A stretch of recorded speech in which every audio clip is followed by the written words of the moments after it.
Son las 7 de la mañana. De la noche al día, Estíbaliz Pérez. ¿Qué tal? Muy buenos días. Es lunes 19 de enero. Saludamos también a quienes ya se incorporan desde la pantalla de Televisión Canaria. Muestras de solidaridad con Andalucía tras el accidente ferroviario que ha tenido lugar en la población cordobesa de Ademús. También lo ha hecho el presidente de Canarias, Fernando Clavijo. Los datos son aún provisionales: 39 muertos y unos 152 heridos. Será un día largo y triste. Se necesita maquinaria pesada para poder rescatar personas que aún quedan atrapadas. Juan Moreno es presidente de Andalucía. Pero me dicen que en fin, es un amasijo de hierro, con lo cual es muy difícil, hay que utilizar medios mecánicos y maquinaria pesada. Tenemos 75 ingresados en los distintos hospitales. Y ya con la luz prendida y recuperada en su totalidad, La Gomera hoy retoma la normalidad tras superar el susto de ayer que les dio ese nuevo cero energético que vino a recordar aquel de julio de 2023. Esperábamos que viniese pronto o ya para la tarde, pero da la sensación de que no va a venir la luz. Echar gasolina se ha ido la luz, no he podido echar gasolina, la gasolinera ha cerrado y pues jodido.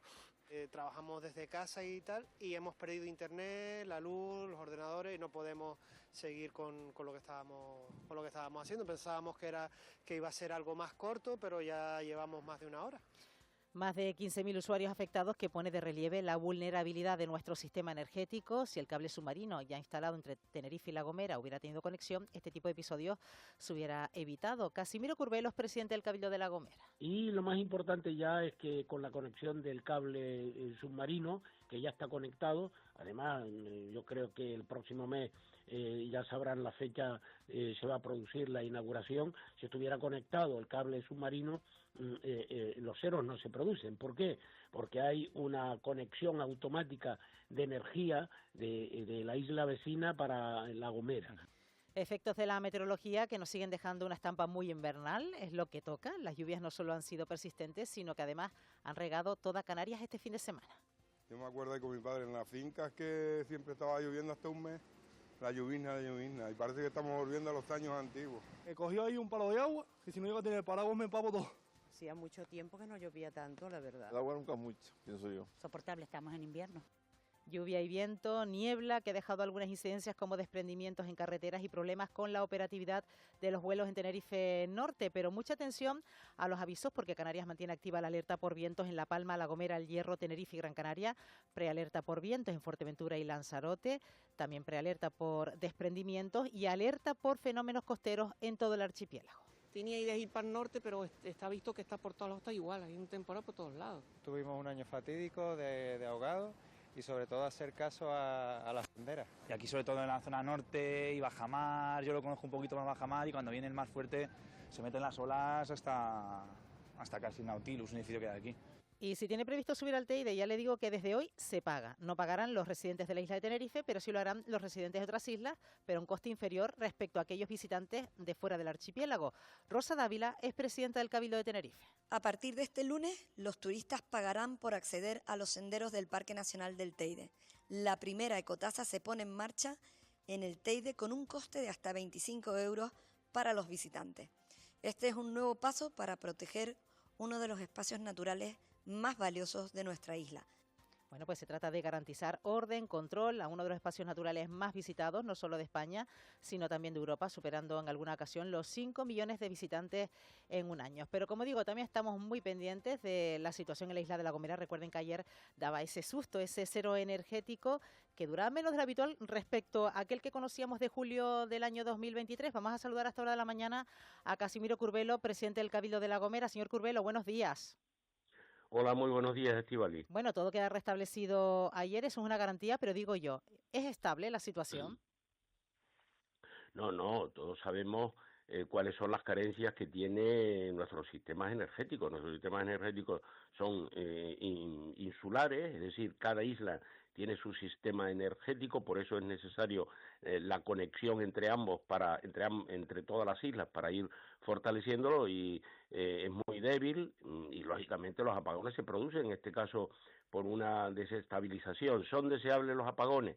No, claro que no. ¿Por qué? Porque ya escuchamos a los vecinos quejarse. Es verdad que las gasolineras fueron las últimas en conectarse por ser mucho más complicado, pero el apagón duró 3 horas, podía haber durado un día o más, como ya de hecho ha ocurrido, ¿no? Pero efectivamente nosotros ya estamos más pensando en la interconexión y por tanto la puesta en funcionamiento del cable submarino para poder evitar todo esto.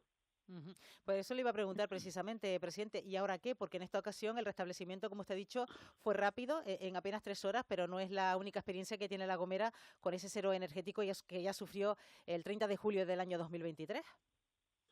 Efectivamente, no solo La Gomera lo sufrimos hace muy poco, 2 años y medio aproximadamente, pero es que otras islas se han producido también 8 apagones. Esto pone de manifiesto las carencias, insisto, y la debilidad de nuestro sistema. Lo que tenemos que seguir es trabajando en esta dirección para que estos fenómenos no ocurran, porque de luego no solo son molestias e inconvenientes, sino también la imagen. Nosotros no podemos, que vivimos de cara al turismo, no podemos dar una sensación de que nuestro sistema se cae a cada momento, ¿no? Por tanto, tenemos nosotros que predisponernos con los gobiernos respectivos para que cada año se intente, o cuanto antes se intente, interconectar estos sistemas. Hay que tener en cuenta las islas y por tanto los sistemas eléctricos. Nosotros, el apagón duró prácticamente poco, unos 17 minutos fue el cero. A partir de ahí se tuvo que ir estabilizando la red y la tensión para que efectivamente pueda llegar, y duró 3 horas. Creo que a pesar de las dificultades, a pesar de los inconvenientes que supone, el trabajo lo hicieron rápido, y es verdad que todos estaban preocupados, todos, me refiero a todas las instituciones públicas y responsables de tanto de Endesa como de Red Eléctrica, y de todos estaban preocupados, ¿no? Y desde el propio ministerio. Y lo que hicimos fue predisponernos y efectivamente fue llegando de forma pausada hasta tal punto que a las 2 ya había el 60% restablecido, a las 2 de la tarde, a las 3 el 90% y a las 13 minutos el 100%, pero claro, dejó una secuela de daños que lógicamente no son deseables. Pues Casimiro Curbelo, presidente del Cabildo de La Gomera, gracias por atendernos, buenos días. Muchísimas gracias, Estíbaliz, a ti y a todos los oyentes. Muy buenos días. Gracias por acompañarnos. Bueno, restablecido ese servicio que, como decíamos ayer, daba un susto en la isla de La Gomera. Y ya saben ustedes que tienen nuestro número de WhatsApp ya abierto para que participe, interactúe con nosotros, el 628-515151. Saben ustedes que ha sido un fin de semana muy lluvioso en todo el archipiélago. Cuéntenos además cómo amanece hoy en el lugar en el que se encuentra. Un programa que hacemos de la mano de Eva García en la coordinación, en producción Elena Barrios, en la realización Sergio Montesino y Rubén Rodríguez, en la realización de Televisión Canaria, Gemma Pérez. Es lunes 19 de enero y así continúa De la Noche al Día. De la Noche al Día, Estíbaliz Pérez. Pero este lunes trae más noticias. Caja 7 te ofrece los titulares del día. Ya se elevan a 39 los fallecidos por ese accidente ferroviario en Córdoba, Eva. Sí, más de 70 heridos, son 39 fallecidos, 73 ingresados y 24 en estado grave. Es el balance que se hace a esta hora de ese accidente ocurrido en Córdoba.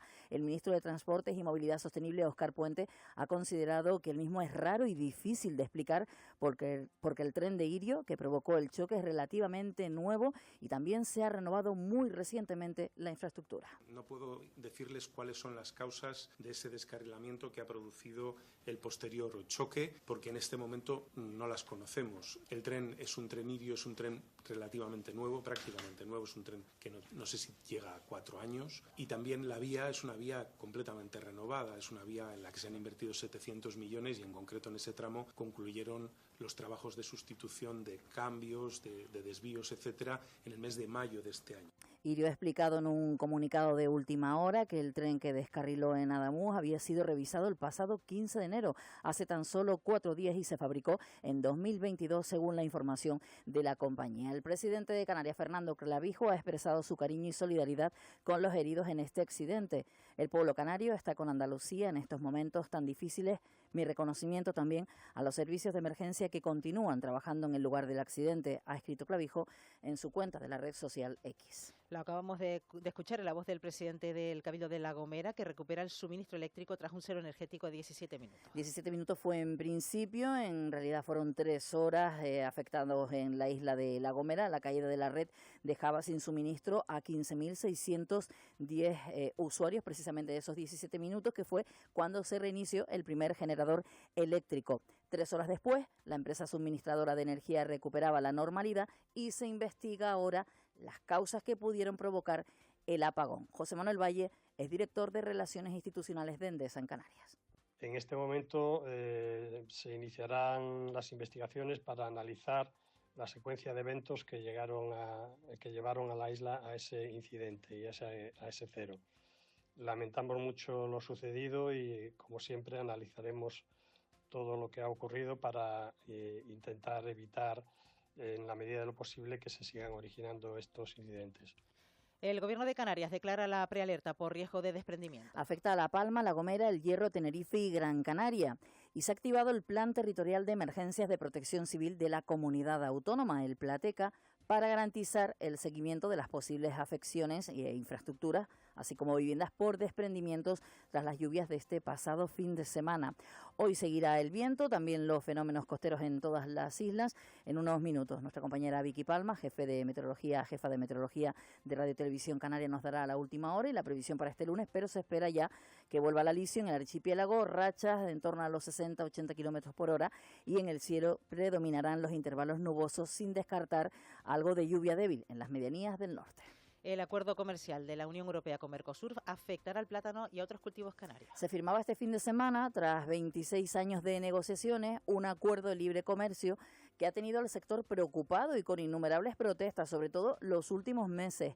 Los agricultores canarios creen que el pacto deja a las islas en una posición de fragilidad estructural debido a unos costes de producción elevados, la dependencia exterior y un sector primario de pequeña escala que compite en el mismo mercado con potencias agroalimentarias del mundo.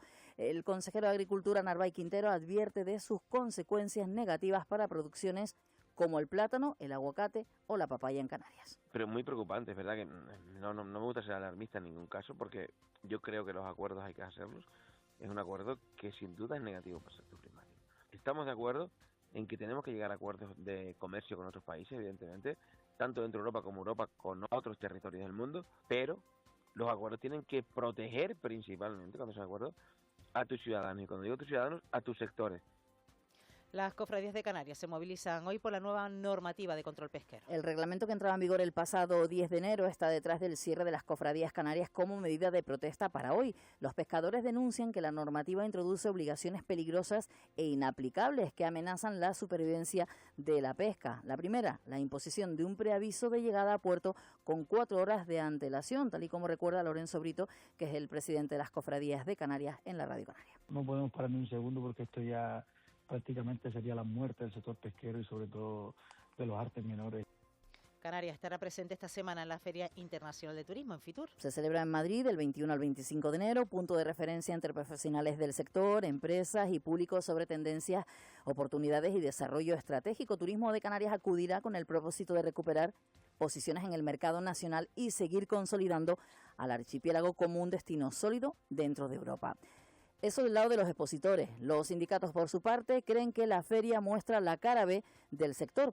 UGT lamenta que los beneficios empresariales exhibidos en Fitur no se redistribuyan entre las plantillas. Comisiones Obreras alerta de que los trabajadores y las trabajadoras son cada vez más pobres y precarizados. Escuchamos a Francisco González de UGT y Borja Suárez de Comisiones Obreras. Si hubiera conciencia empresarial, si hubiera empatía empresarial, si hubiera, digamos, filosofía de reparto de la riqueza que está dejando el turismo en Canarias, se pondrían de acuerdo los propios empresarios, las propias cadenas hoteleras para intentar de que eso llegue a los trabajadores. Hemos constituido el 8 de enero la mesa negociadora, tenemos la próxima reunión el día 26 y bueno, queda negociar un convenio colectivo completo donde yo creo que las prioridades pues va a ir sobre 3 patas, que es salario, conciliación y una fuerte inversión en prevención. ¿Te unes a crear un futuro mejor desde nuestras islas? Si estás buscando financiación para ser más verde tu hogar, negocio o vehículo, en Caja 7 financiamos tu compromiso sostenible. Descubre en cajasiete.com/sostenibilidad todas las opciones que ponemos a tu alcance para impulsar proyectos que cuiden de nuestro planeta. Caja 7, comprometidos con nuestra tierra. vamos ya con los deportes porque Las Palmas comienza la segunda vuelta con derrota. Juanjo Toledo, buenos días. Hola, Estíbaliz, ¿qué tal? Buenos días. Sí, una derrota muy dolorosa, ya que no solo se perdió el partido ante el Racing de Santander, también se perdió la Verás con el conjunto cántabro, con el 4-1 de ayer en el Sardinero, y la plaza de ascenso directo. Los amarillos son ahora terceros con los mismos puntos, 38, que el segundo clasificado, que es ahora el Club Deportivo Castellón. Toca resetear y pensar en superar al Córdoba el próximo sábado en el estadio de Gran Canaria a partir de las 5:30 de la tarde. En la primera federación ganó el Club Deportivo Tenerife 0-1 al Zamora. Los blanquiazules lideran con puño de hierro la categoría y sacan ya 10 puntos de ventaja al segundo clasificado, al Celta Fortuna. La victoria en el Ruta de la Plata también le costó a los blanquiazules 15.000 euros ante el jaleo de las equipaciones. El domingo nueva cita en el Heliodoro a las 3 de la tarde ante el Real Madrid Castilla. En la Liga F, el Costa de Tenerife goleó 5-0 al Athletic Club de Bilbao en el Rodríguez López. Las blanquiazules son ya cuartas con 28 puntos. En la ACB tocó morder el polvo. Cayeron Gran Canaria y Canarias ante Lleida y Bilbao, respectivamente. El Granca, que ayer fichó a la escolta canadiense Cassius Robertson, hizo público también en el día de ayer un comunicado para anunciar que la plantilla está al día de cobro de sus nóminas. En la otra acera, al Canarias le queda la última bala el próximo fin de semana para tratar de certificar su presencia en la Copa del Rey de baloncesto. Antes de esa jornada de fin de semana, la Laguna Tenerife y Dreamland Gran Canaria van a jugar mañana una nueva jornada de la Basketball Champions League. Y del fin de semana, Estíbaliz, destacamos también que desde ayer el Molina Sport es de nuevo campeón de la Copa del Rey de hockey línea. Pues muchos resultados para el análisis a partir de las 2 de la tarde, Juanjo. A las 2 de la tarde contamos más en el Deportivo. Te escuchamos. Venga, buen día.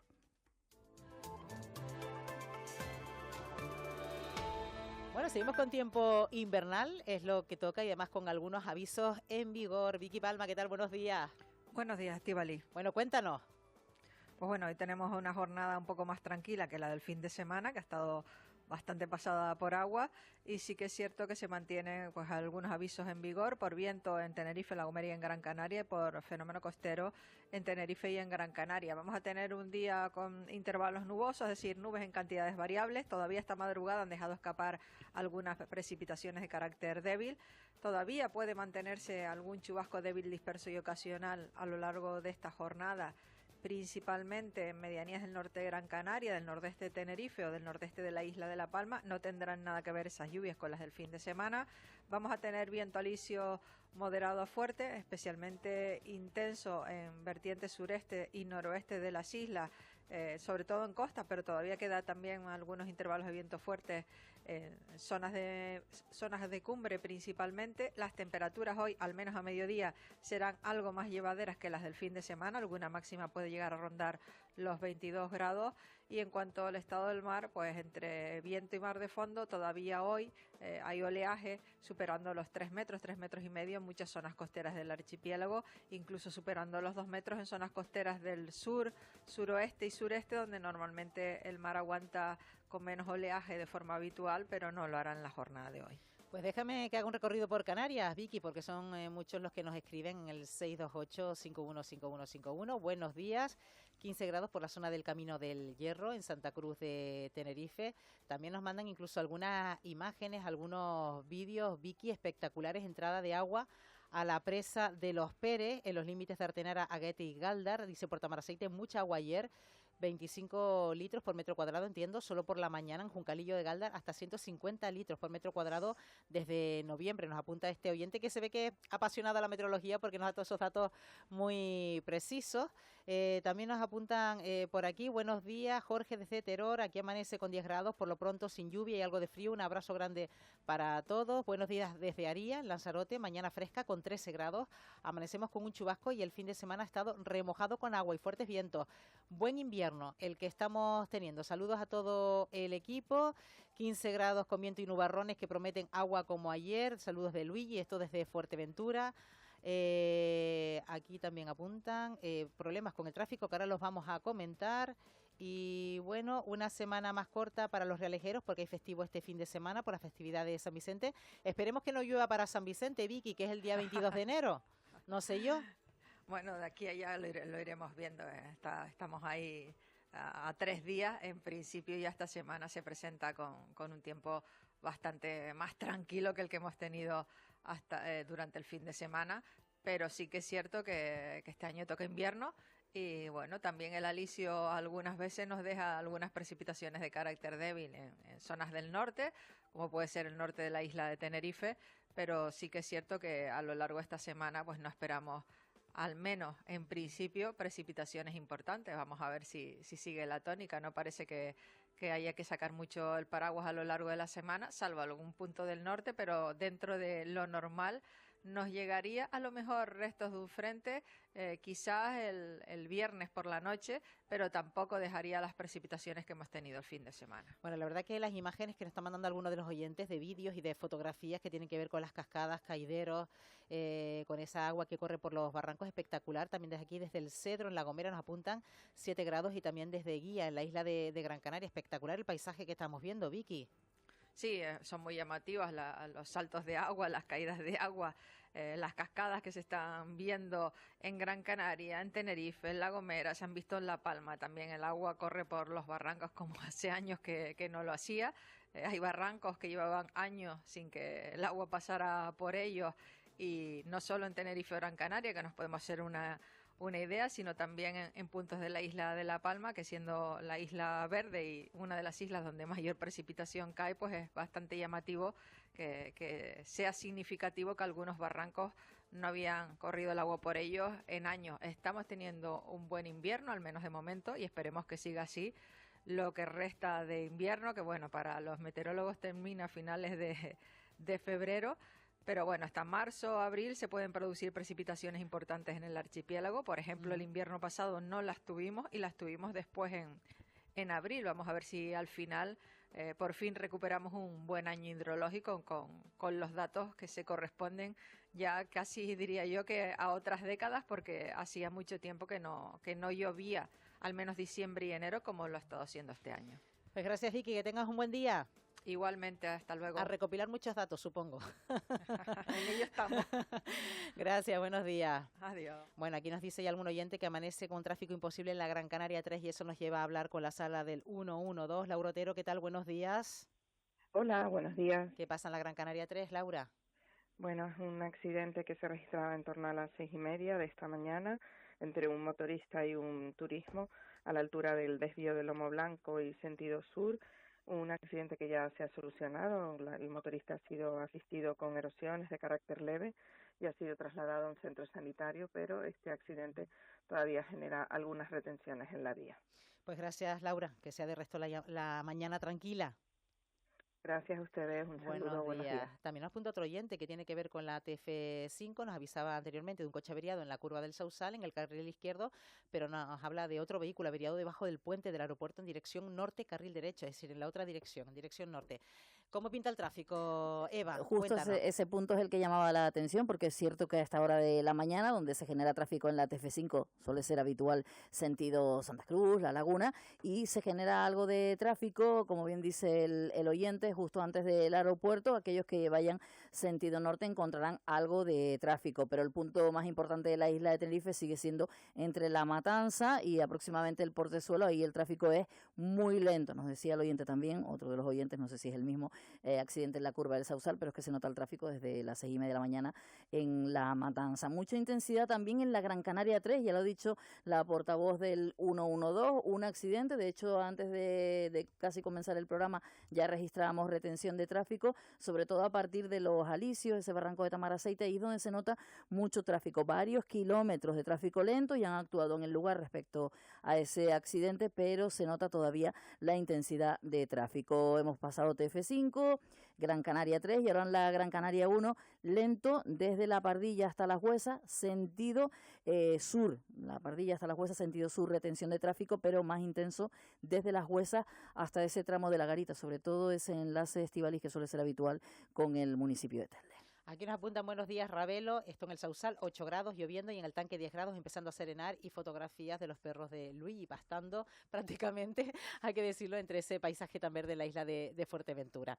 Vamos ya con las claves del día, con lo que marca esa agenda, muy pendientes de toda la última hora que nos vaya llegando. Cristian Luis, ¿qué tal? Buenos días. ¿Qué tal? Sobre ese accidente ferroviario en Andalucía. Sí, se han actualizado la cifra de víctimas mortales, de fallecidos. 39 personas han perdido la vida en ese accidente, Estíbal, y hay 150 52 heridos, decenas de ellos de gravedad. Y hace unos minutos conocíamos que el tren que descarriló ayer en Adamuz había sido revisado el pasado 15 de enero, hace tan solo 4 días, y que se fabricó en el año 2022, según la información de la compañía. Es decir, que es un tren pues, reciente, con pocos años nuevo, de ¿no? fabricación, relativamente nuevo, y que había sido revisado hace tan solo 4 días. Se está investigando qué pudo pasar porque, bueno, hay muchas incógnitas. La zona era una recta, el tren era prácticamente nuevo, no se sabe qué ha podido pasar, pero lo cierto es que esta tragedia pues ha modificado la agenda informativa de este lunes, y entre los actos suspendidos, pues la reunión prevista entre el presidente del gobierno, Pedro Sánchez, y el líder del Partido Popular, Alberto Núñez Feijóo. El encuentro era el primero de la ronda de contactos que Sánchez quería mantener con los grupos parlamentarios para hablar sobre el envío de tropas a Ucrania, y que continúa mañana martes con Sumar y Esquerra y el jueves con EH Bildu y el PNV. Feijóo ha explicado que ha escrito al presidente para cambiar esa cita, y Moncloa ha aceptado. Tanto Sánchez como la mayor parte de sus ministros han suspendido esa agenda. También Ángel Víctor Torres, que ha cancelado la reunión que tenía en Las Palmas de Gran Canaria sobre los menores migrantes, y también se ha suspendido la rueda de prensa que el ministro iba a ofrecer por la tarde en el PSOE de Canarias. Y más reacciones desde Canarias a este accidente de trenes. El presidente Fernando Clavijo ha expresado esta pasada noche pues, su cariño y solidaridad con los heridos, con las víctimas y las familias, a través de un mensaje en su cuenta de la red social X. El pueblo canario está con Andalucía en estos momentos tan difíciles. Mi reconocimiento también a los servicios de emergencia que continúan trabajando en el lugar del accidente. Eso es lo que ha escrito Fernando Clavijo en sus redes sociales. Y también la agenda del día marca ese ¿y ahora qué? Después de ese nuevo apagón que deja sin luz a la isla de La Gomera, Cristian. Sí, un nuevo apagón que ocurre tan solo 2 años y medio después del otro gran apagón de julio de 2023. Eso sí, esta vez se recuperó el suministro pues mucho más rápido que ese 30 de julio, porque hasta el 1 de agosto de entonces no se pudo recuperar el suministro. Estamos hablando de más de 60 horas de corte eléctrico. Fíjate que en todo el archipiélago son ya 8 ceros energéticos los que registramos. Ahora se investigan pues las causas de esa desestabilización del sistema, que podría estar relacionado con el temporal que hemos tenido en las islas y que también ha pasado factura en las comunicaciones aéreas. Ayer, por ejemplo, 11 vuelos fueron desviados, hubo 26 cancelaciones en el aeropuerto Tenerife Norte. Hay que recordar que las islas continúan con avisos, con alertas.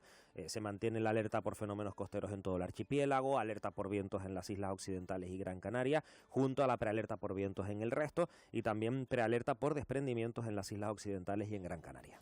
Bueno, y la cotasa que para el Parque Nacional del Teide entra hoy en vigor.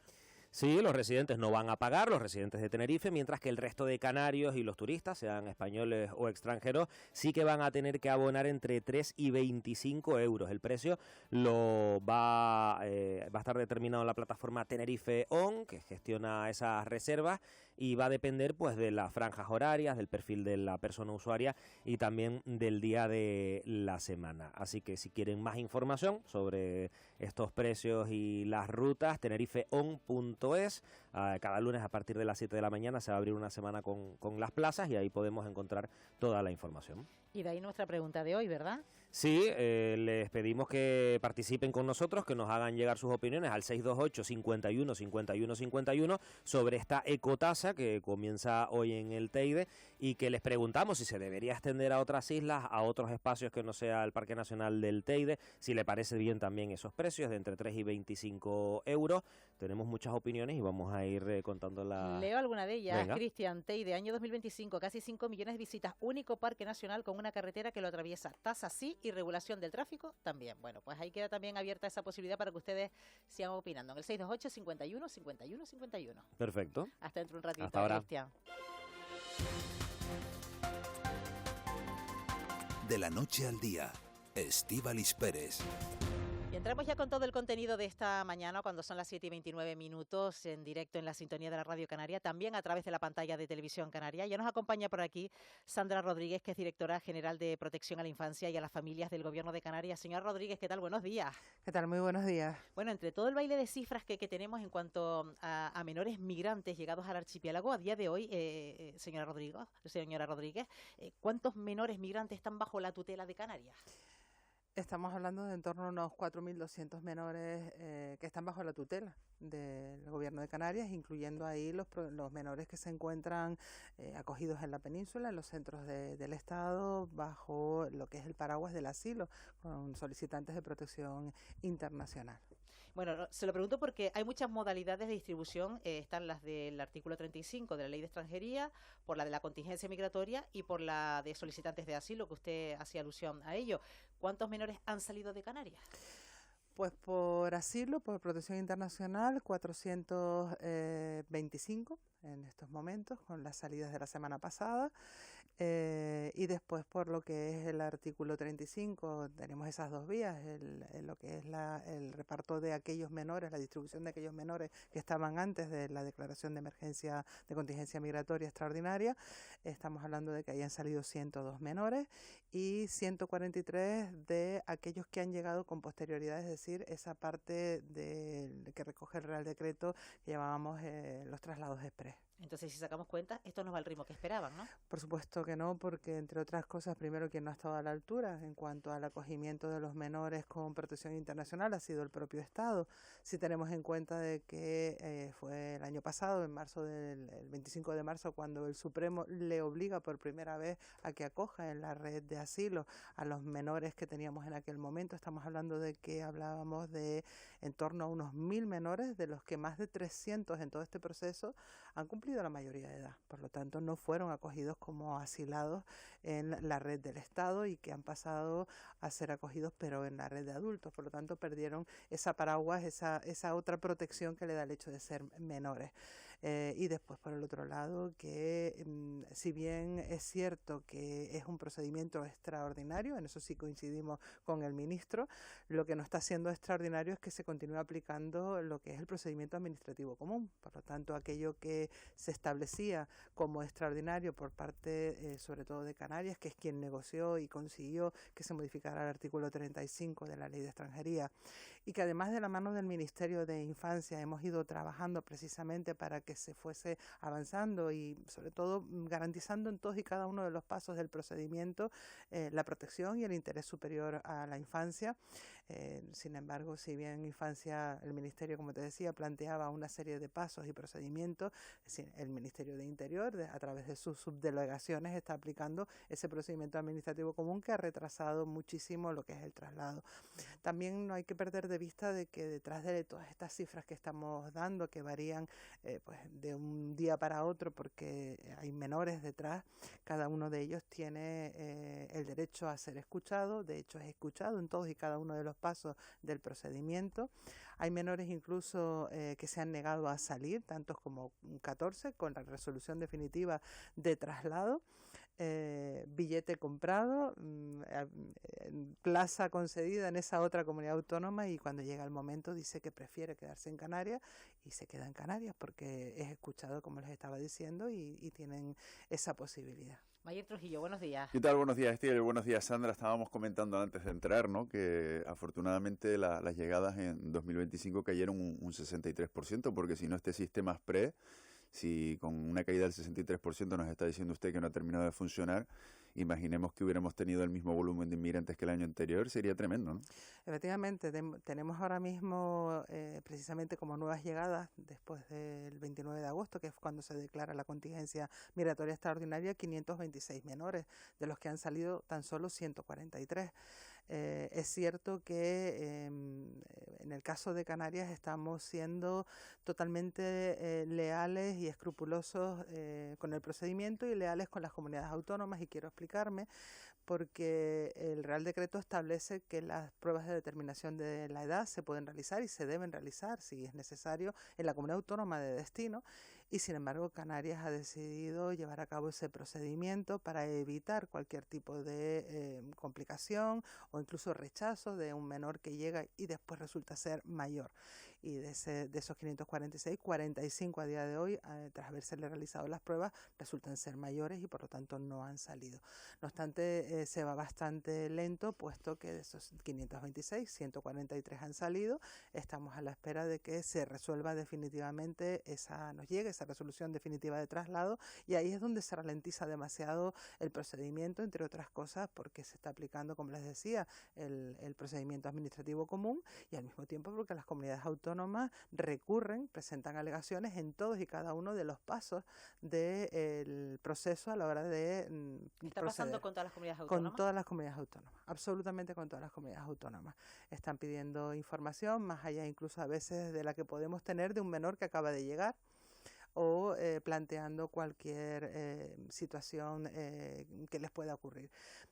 También tenemos que recordar que las comunidades autónomas se han visto inmersas en una situación que para ellos es desconocida. Yo te comentaba antes que el fin de semana pasado, el sábado, nos vimos con que una comunidad autónoma, ya con la plaza dada para acoger al menor, pues se negaba a recibirlo, y decía que era mayor, ¿no? Entonces, teniendo una documentación, un decreto de fiscalía que además le enviamos, donde dice que es menor, aunque a ti te parezca que es mayor, tienes que acogerlo, porque esa es la ley, ese es el interés superior del menor, y ante la duda siempre se presupone que es menor de edad y tiene que ser atendido. Esas son circunstancias que se producen, que a nosotros nos llaman la atención, porque quizás tenemos esa experiencia de haber tenido que atender durante muchos años solos la llegada de muchos menores migrantes no acompañados a España, a nuestras costas, porque es así, esa es la realidad, y nos estamos dando cuenta de que para lo que es esa emergencia como nos hemos visto en muchas ocasiones,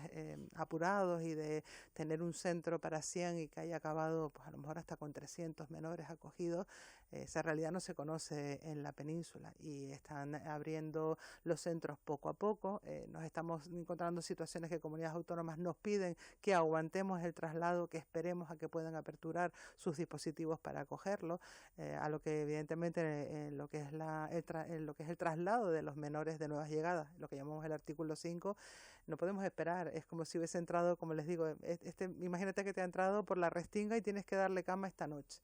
Y ahí es donde no podemos negociar, porque tenemos 5 días para el traslado, no como el otro caso. Claro, después cuando escuchamos a representantes del gobierno del Estado, lo que dicen es que esto va lento porque ustedes no arman los expedientes en tiempo y forma.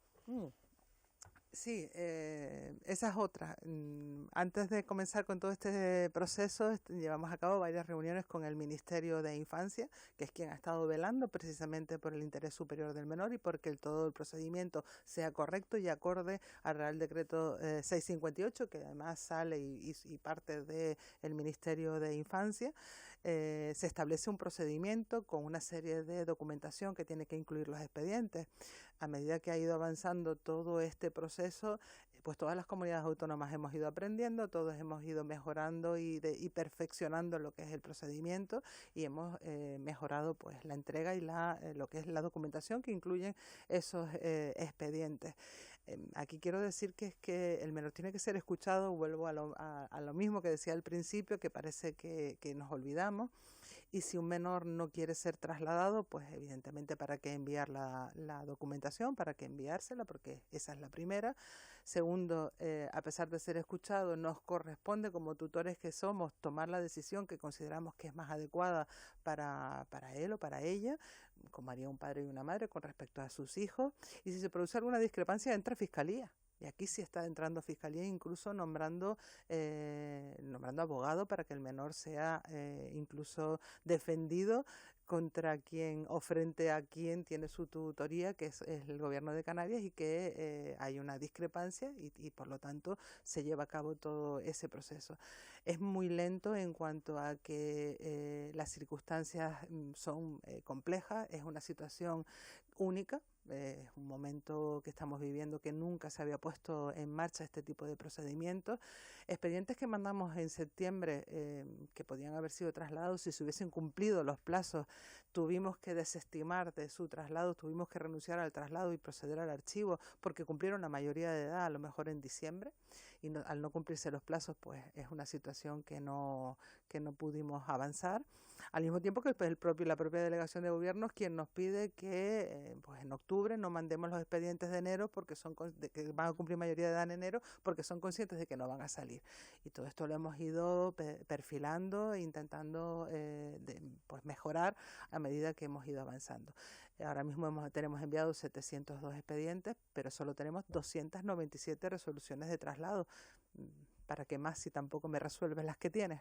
Bueno, hablando de la mayoría de edad, aquí nos apunta una oyente, señora Rodríguez, y los chicos que ya son mayores de 18 años, ¿qué pasa con ellos? Cerca de mi casa hay uno que vive en la calle, también se lo pregunto porque hemos conocido también el proyecto que tiene en marcha el Gobierno de Canarias, el proyecto Urdimbre, para incluir a esos mayores de edad en puestos de trabajo. ¿Por qué unos sí y otros no?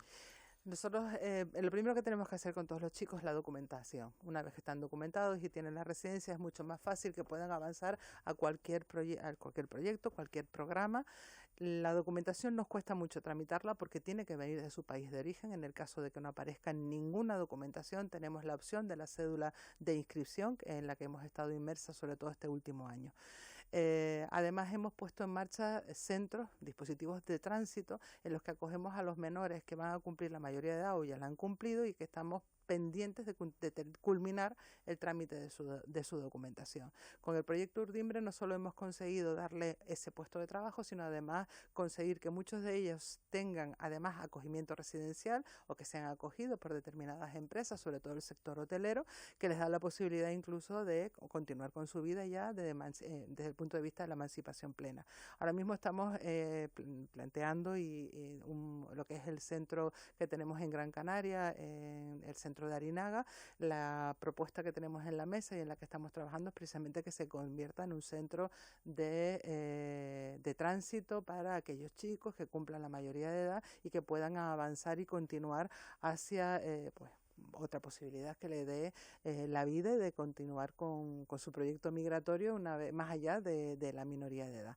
Aparte de esto, desde la Dirección General de Infancia contamos con varios proyectos en los que tenemos tanto acogimiento residencial y en lo que es la emancipación plena, donde no hacemos distinción del país de origen de los menores. Con esto quiero decir que no nos olvidemos que los niños canarios que están en desamparo también pasan a ser tutelados y con ellos también se trabaja, y con esos proyectos pues intentamos darles la solución.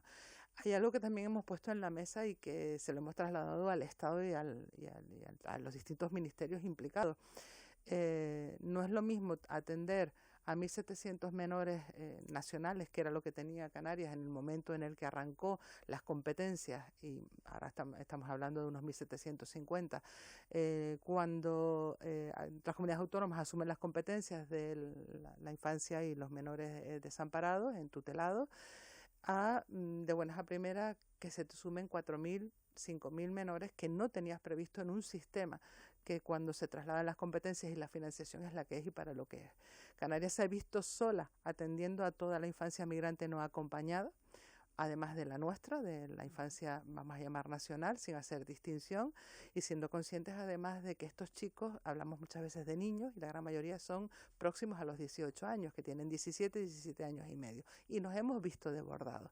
Y por eso le hemos planteado al Estado en multitud de ocasiones que no podemos replicar la red de infancia en estutelados porque es inviable desde el punto de vista económico. Lo hablábamos antes y estamos hablando de que para los migrantes no acompañados nos estamos destinando en torno a los 178, casi los 200 millones de euros anuales.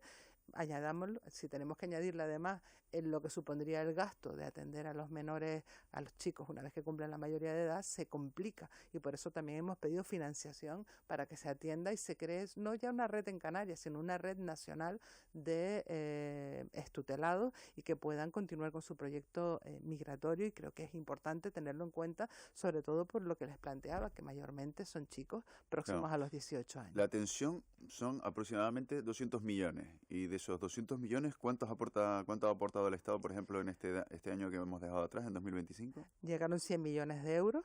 O sea, que los otros 100 los ponemos nosotros. Los ponemos nosotros. Es cierto que de la mano del Estado también hemos solicitado un EMAS, que es un fondo especial de financiación dentro de la emergencia que da Europa, y ahí nos corresponden en torno a cerca de 11.900.000, cerca de los 12 millones de euros.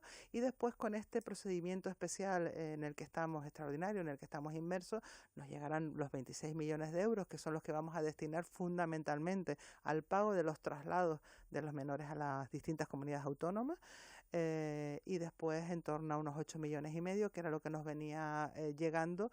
Se incrementó un poco en torno a 2 millones, 3 millones este año, el año pasado, para lo que era el acogimiento, tanto para Ceuta, Melilla y Canarias, por ser los que estábamos soportando o llevando más acá. Vamos, que tenemos que hacer un esfuerzo importante. Importantísimo. Además hay que añadirle lo que es la educación, lo que es la sanidad y pues todo lo que eso implica aparte. la atención.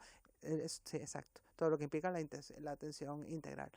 Yo creo que invertir en infancia, venga de donde venga, bueno, es invertir en salud, es invertir en el futuro de esta tierra, de la sociedad, y sobre todo intentar trabajar desde la integración es fundamental para que estos chicos el día de mañana pues formen parte de nuestro tejido social, como así lo estamos intentando a través de todos estos proyectos en los que estamos inmersos. Por cierto, otro asunto por el que quería preguntarle, señora Rodríguez, y que preocupa, parece que aumenta el número de menores canarios que son tutelados por el Gobierno de Canarias porque sus familias renuncian a la guardia y custodia de ellos. ¿Qué está pasando? Se ha incrementado el número de menores que sus padres no pueden más, porque esa es la realidad, y no pueden más, pero porque son chicos que tienen una problemática, una patología de salud mental para la que muchas veces no están preparados a la hora de atenderlos, y es una situación en la que estamos trabajando las distintas direcciones generales, la Dirección General de Salud Mental junto con la Dirección de Programas Asistenciales y la Dirección General de Infancia, para poder comenzar a trabajar y sentar las bases en conseguir replicar la red de atención de salud mental de adultos en infancia y juventud, porque es una realidad que estamos viendo y es un hecho en el que estamos trabajando. Todo esto nos ha llevado a replantearnos la situación y por qué se están produciendo. No es que sea mayormente los desamparos se produzcan porque el padre o la madre renuncia a la guarda, sino porque en el caso concreto de patología de salud mental sí es verdad que no tenemos una red adecuada para dar respuesta a estos padres, a estas familias, y en ocasiones pues se renuncia. Y a lo mejor lo que ahí sí ha incrementado significativamente es el número de casos con esta realidad. O sea que la mayoría están vinculados a casos de salud mental. Todo. Fundamentalmente algunos, pero mayormente están todos vinculados a salud mental. Y los padres no pueden con la situación porque no tienen las herramientas adecuadas para dar respuesta para gestionar esa situación. Exacto. Y eso está provocando incluso que desde el Gobierno de Canarias hayamos tenido que dar respuesta a la atención de estos menores en centros en la península, donde hemos concertado plazas para que puedan ser atendidos en las condiciones que su situación personal, su patología implica que deben ser atendidos en este tipo de recursos, y los hemos trasladado a la península. Por ejemplo, el año pasado en concreto fueron trasladados 4 menores para ser atendidos por estas circunstancias en la península. ¿Y en total aquí tenemos cuántos? Menores en desamparo, en menores en desamparo 1.750, como les decía antes, pero con problemas de salud mental evidentemente son bastante menos, pero podemos estar hablando ahora mismo. Vamos a abrir 2 centros terapéuticos, que es el primer paso en el que vamos a trabajar con ellos. La lista de espera para acceder a estos recursos es tan elevada que las plazas ya van a estar ocupadas. Pues estamos eso da hablando cuenta de la dimensión del problema. Por eso, exactamente. Pero sin embargo, lo que sí quiero dejar claro es que siguen con papá y mamá, ¿vale? Que están con su familia, otros están en recursos residenciales esperando a ocupar una plaza más adecuada al perfil que tiene. Venimos trabajando con un diagnóstico de la situación de la infancia de hace 8 años, por eso en este presupuesto hemos incorporado recursos para llevar a cabo de la mano de las 2 universidades el nuevo diagnóstico. Precisamente esta semana tenemos una segunda reunión para comenzar a perfilar ese equipo de profesionales, de expertos que van a trabajar en ese diagnóstico de la infancia en Canarias, la infancia y la adolescencia en Canarias, desde lo local a lo autonómico, porque nos hemos dado cuenta que hay datos, hay situaciones en las que, dependiendo de la isla, del entorno, pues se tiene una u otra situación preocupante. Debe ser doloroso eso para los padres, ¿no? Porque, claro, me imagino que los padres hasta el final intentarán gestionar la situación, pero claro, llega un momento en que no pueden y dicen necesito ayuda porque es que ya no puedo con mi hijo, ¿no? La frase que usted utilizaba, ¿no? Que no pueden más, ¿no? Debe ser doloroso ese paso, ¿no? Efectivamente, es muy doloroso. Intento tener empatía y si me pongo en su lugar, vamos, no quiero ni imaginar lo que pueden estar sintiendo, porque esa es la realidad y la situación es muy dura en chicos en los que estamos hablando pues con TEAs profundos, con trastornos graves de conductas, con trastornos límites de personalidad, que implica que no es solo la Dirección General de Protección a la Infancia es protección a la infancia, no es atención a la salud mental de estos menores, pero cuando se llega a estos extremos, ahí estamos para dar respuesta a estos menores que también lo necesitan. Pues Sandra Rodríguez, directora general de Protección a la Infancia y las Familias, gracias por acompañarnos. Buenos días. Muchísimas gracias a ustedes. Buenos días. Muchas gracias, Sandra. 51 51 51. La Radio Canaria. Si pasa, te lo contamos. Gran Canaria impulsa el futuro de la logística con Filca, la primera feria de la innovación logística de Canarias. Un punto de encuentro para profesionales y empresas del sector. Del 4 al 5 de febrero en el recinto ferial de Agüimes. Entrada gratuita en filca.es. Promueve Cabildo de Gran Canaria. Organiza Infecar.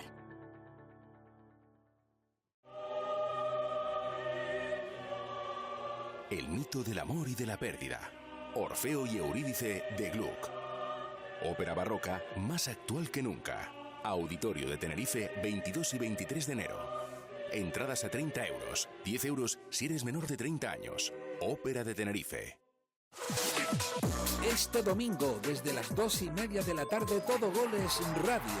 Fútbol, Primera Federación. Grupo 1, desde el Heliodoro Rodríguez López, jornada 21. Club Deportivo Tenerife, Real Madrid Castilla. Todo con Joaquín González. Tenerife Castilla en Todo Goles Radio con Juanjo Toledo. El deporte líder del fin de semana. Síguenos en las redes sociales. Somos Todo Goles Radio en la Radio Canaria. Temporada 18. La Radio Canaria. Si pasa, te lo contamos. En Cristalam tenemos un objetivo: eliminar el calor de las viviendas y las empresas de Canarias con nuestras láminas solares para ventanas 3M. La solución definitiva contra el sol, sin obras, sin mantenimiento. Te esperamos en exclusiva en cristalam.com. Estés donde estés, la radio va contigo. Accede a tu buscador. La Radio Canaria en directo. La Radio Canaria en directo. Conecta con Canarias. Ibas a dar una vuelta. Solo ibas a mirar. Ya, te gusta el ambiente. Que te conozcan. Sentirte especial. Es muy tú. En estas rebajas, déjate llevar por lo cercano. Zonas comerciales abiertas. Realmente insustituibles. Gobierno de Canarias. Tras pasar por el Festival de San Sebastián. Vamos a ir al campo a matar por nuestra afición, por nuestra familia. La lucha canaria llega a los cines. La lucha canaria no es esto. Puedes perder o ganar, pero ser agredido jamás. Que insultó a mi madre. La lucha, dirigida por José Alayón. 30 de enero en cines. De la noche al día. Estíbaliz Pérez. 7:53 de la mañana, en directo aquí en esta sintonía de la Radio Canaria, también a través de la pantalla de Televisión Canaria. Sepan ustedes que las cofradías de pescadores de Canarias cierran este lunes con medida de protesta contra la nueva normativa europea de control pesquero, una regulación que el sector considera ilógica, injusta y que dicen afecta gravemente a la actividad pesquera de todo el Estado. Vamos a saludar a esta hora de la mañana a Lorenzo Brito, que es presidente de la Federación Regional de Cofradías de Pescadores de Canarias. Señor Brito, ¿qué tal? Muy buenos días. Hola, buenos días. Cuéntenos, este cierre, ¿por qué? ¿Por qué esta oposición a esta normativa? Bueno, esto es una normativa que no tiene ni pie ni cabeza y no se acerca nada a la realidad de la pesca en Canarias. Esto no tiene sentido nada. Vamos a ver, si lo podemos comparar con cualquier empresa europea, ¿alguien cree que una empresa va a parar 4 horas para estar fuera de su garaje para llegar a su casa? Vamos a ver, lo que nos quieren imponer ahora mismo en el sector pesquero, esto no tiene lógica a nada. Nos quieren hacer un preaviso, tenemos que hacer un preaviso de 4 horas antes de llegar a puerto y esperar fuera de puerto hasta que venga el inspector correspondiente o quien quiera ver para ver las capturas que tenemos que anotar. Otra de las cosas que es ilógica y no tiene sentido nada es que tengamos que hacer un pesaje del pescado que tenemos a bordo en cada momento y registrarlo en un diario, en el DEA, que es el diario de a bordo, y con el kilo exacto de la captura que estamos cogiendo. Vamos a ver. ¿Esto significa que es una vigilancia más exhaustiva, señor Brito, que igual no tenían antes, mayor control? No, esto es inviable. Vamos a ver, nosotros siempre hemos tenido lo que es el decreto de primera venta, donde cuando llegan las capturas a tierra se hace el decreto de primera venta y se registran todas las capturas, y sobre la marcha se le pasa al ministerio y tiene la información.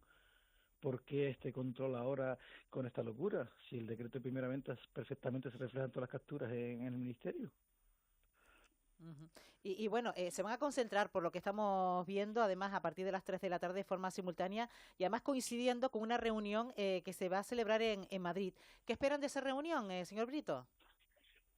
Bueno, pues yo creo que se busca de alguna manera de flexibilizar todo este tipo de medidas y que no se le acarree esta problemática que se nos viene arriba del sector, porque esto ya prácticamente sería la muerte del sector. Las manifestaciones se van a dar en Madrid y en todas las cofradías de Canarias y en todo el territorio nacional. Se van a parar todas las cofradías y lojas porque esto es inviable y no tiene sentido a nada lo que se nos están incorporando. Porque esto, Lorenzo, ¿qué supondría para ustedes en el día a día? En el día a día, pues suponte que te tienes que poner 40 especies diferentes con diferentes pesos, un pesaje a bordo donde tienes un movimiento del barco, donde los patrones prácticamente de todos los barcos de la flota artesanal canaria que tenemos aquí, que pescan también y trabajan en conjunto con los marineros, pues dime tú, en un puente tal, lo único que podemos tener inseguridad, no podemos tener un barco, vigilando y atendiendo las maniobras. O sea, que pone en riesgo hasta la seguridad de ustedes mismos como tripulantes del barco, ¿no? Así es, poner en riesgo la tripulación del barco y en riesgo prácticamente todo y en riesgo que lo único que nos va a llevar son sanciones, porque usted dígame pesar un pescado supóngase que tiene un margen de tolerancia de un 20%, un pescado que pesa 1 kilo y pesa 800 gramos cuando llegamos a la lonja, pues eso ya no es sanción de 3.000 euros, esto no, lo único que nos van a llevar son sanciones, es mejor preferible amarrar la flota. Si ya de por sí era difícil pescar en estos tiempos, con estas complicaciones, puede suponer el abandono de muchos, ¿no? Si se mantiene, digo. Totalmente, esto puede ser el abandono y ya... Esto es un tiro a la línea de flotación del sector pesquero, tanto canario como a nivel nacional. Ustedes imagínense que luego vamos a hacerle un símil y para postularlo en otro sector, por ejemplo, en el del taxi. Vamos a decir, cogimos al taxista y le decimos, oiga, escríbame un diario aquí con todas las paradas, los stalls, los semáforos que va a hacer, las personas que va a llevar, de qué país es, de qué origen es, cuánto pesa esta gente, y si va a salir fuera de ese municipio, se espera 4 horitas antes de entrar a su municipio y regresar a su puesto. Vamos a ver. Y mientras hace el servicio. Sí, que son cosas que no tienen sentido a nada. Yo creo que si quiere, vamos a ver, nadie se opone al control, claro que no nos oponemos al control, pero vamos a ver, si quieren, pues porque pongan un inspector en cada puerto y allí que nos inspeccione y lo llevamos a la loja y ahí se lo pesamos delante de ellos, que esto es inviable, no tiene sentido a nada. ¿De cuántos pescadores estamos hablando? ¿De cuántos pescadores afectados aquí en Canarias, señor Brito? Pues en Canarias estaría prácticamente ahora mismo por la nueva normativa que se aplicó el día 10 de enero, pues prácticamente están los barcos mayores de 12 metros.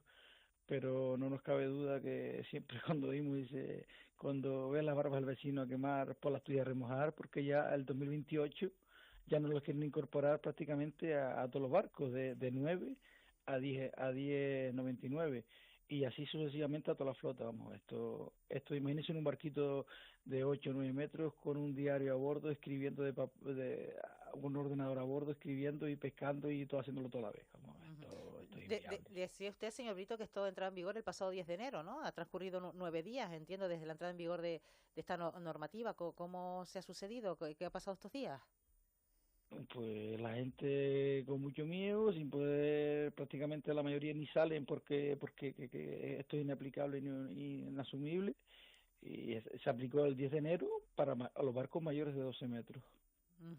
Y usted decía que quizás una de las medidas más controvertidas es esa, la que usted nombraba antes, la obligación de comunicar con 4 horas de antelación la llegada a puerto. La llegada a puerto con 4 horas de antelación. Vamos, tenemos que esperar a avisar cuando salimos del caladero. A lo mejor estamos a 10-15 minutos de puerto y vamos a regresar a puerto y tenemos que avisar con 4 horas de antelación y tenemos que esperar por fuera del puerto para entrar al puerto. Pero le digo que no es menos grave la del pesaje a bordo de cada especie. No es menos grave. Vamos a ver, las dos son medidas que no se puede ni siquiera cumplir queriéndolo hacer. Bueno, sí, pues porque lo de las 4 horas, como usted apuntaba, pues claro, para cumplir con las 4 horas tienen que esperar ahí por fuera del puerto haciendo tiempo, ¿no? Exactamente, esperas por fuera del puerto haciendo tiempo. Es que yo no sé si hay alguna empresa en Europa que tenga que esperar 4 horas para entrar a su casa o llegar a su casa, porque nosotros también que tenemos conciliación familiar, también queremos llegar a casa, terminar nuestro trabajo. Vamos a ver, es que esto no tiene sentido a nada. ¿Por qué 4 horas por fuera del puerto? Que pongan al inspector a pie de puerto cuando ellos quieran, que lo manden y que revisen a la gente, que nadie no es que no queremos vigilancia, lo que no queremos, vamos, que se nos perjudique el trabajo nuestro de esta manera. Bueno, pues lo tenemos que dejar aquí, Lorenzo Brito. Estaremos muy pendientes de esa reunión de hoy y sobre todo de esta protesta que hace la Federación Regional de Cofradía de Pescadores de Canarias. Gracias, buenos días. Pues venga, buenos días. 8 en punto de la mañana, ya nos vamos con nuestros compañeros de Buenos Días Canarias, con Pilar Rumeu y Sacta Coronte. Buenos días.